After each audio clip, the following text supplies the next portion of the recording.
The Dalai Lama is revered in much of the world as a promoter of peace, harmony and tolerance, but on his current visit to Australia, some fellow Buddhists have labelled him a spiritual dictator and a hypocrite who tells lies and suppresses religious freedom. So what's behind this rift? With me is Buddhist nun Keslam Lachog from the Western Shugden Society. Thanks so much for being with us. This week we've seen Australians pay thousands of dollars to sit and learn from the Dalai Lama, and the federal government sort of scramble to find an appropriate person to meet him. A spiritual dictator? That doesn't sort of sound right. No, it doesn't sound right. That's one of the things about the Dalai Lama, is that he has this extraordinary reputation that sort of puts a spell over the people of this world, where they don't question his actions and they find it difficult to believe that he could make any mistakes or be faulty in any way. He speaks beautiful words, but no one checks whether or not his actions actually match up to the words that he speaks. If you look into what is happening in his community that he is the leader of, then you will see very clearly that he acts like a dictator. Well, I mean, is what we're really talking about here a doctrinal split over a prayer, essentially the veneration of an obscure Tibetan deity? There's a lot of heat in this for something that sounds that obscure. Yeah. I think firstly to understand it's not obscure deity.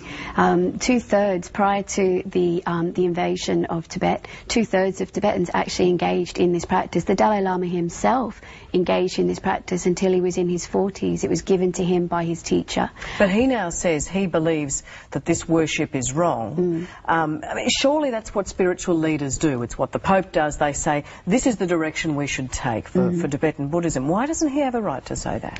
Well, he has a right to do whatever he wants. He has it from that point of view. Everybody has religious freedom. He has the right to practice what he wants. But I don't believe that he has the right to stop other people from engaging in a religious practice. And can he stop other people from doing that? Is he really trying to? I think that the difference between the Dalai Lama and other religious leaders is that he's not just a religious leader, he's also a political leader. So he has political power over the Tibetan exile community. And how is he using that political power in this fight? He's using that power to enforce bans. For example, the Tibetan in-exile government's constitution, which is meant to be a democratic constitution, has been altered to say that anybody who engages in this practice is not allowed to work for the government. It's an institutionalized ban. But you're talking about actual persecution. Take me through the details of what you're saying there. What happens to Tibetan folks in exile in India who say this prayer? Yeah. Anybody who says this prayer is being ostracized from their community. They're being identified in a very formal way. So what the Dalai Lama has instituted is a series of referendums, and they're supposed referendums. If you check the actual process, they're not a referendum as we would call them. For example, in the monasteries, he gets people to recently got people to engage in what's called a vote stick publicly in front of thousands of people. The monks had to choose a yellow stick or a red stick. And what happens if they chose the wrong colour? If they chose the wrong colour, they would be expelled from their monastery. They would also then be identified within the community as being against the Dalai Lama.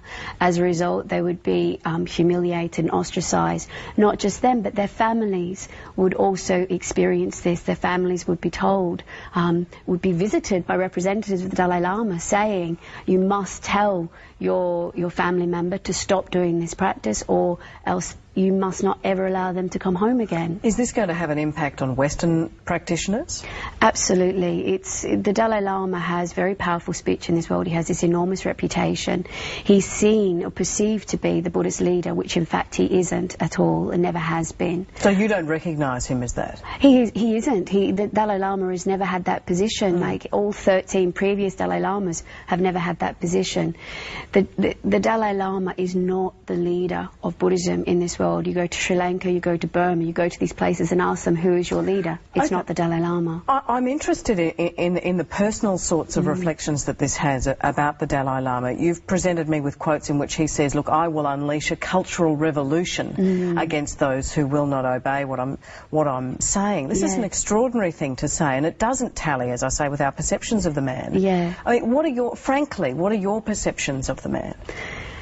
Well, I think that he's a political leader who is masquerading as a spiritual leader. and that is something that we all understand in the West is not an appropriate thing to mix. We all know, don't mix religion with politics, because then it all gets very messy.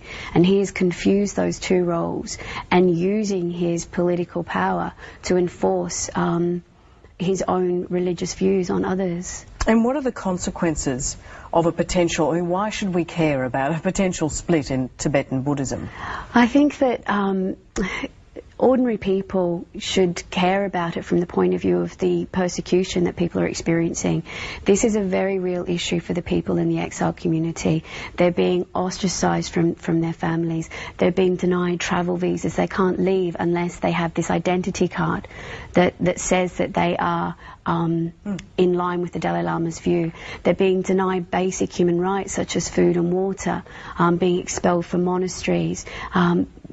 The exile community is a very close-knit community. If you get identified as being against the Dalai Lama, then your life becomes uncomfortable, to say the least, and fearful, to say the most. It's an extraordinary story, given our perceptions of the Dalai Lama. Thank you for coming in and telling us. My pleasure. Thank you. Appreciate it.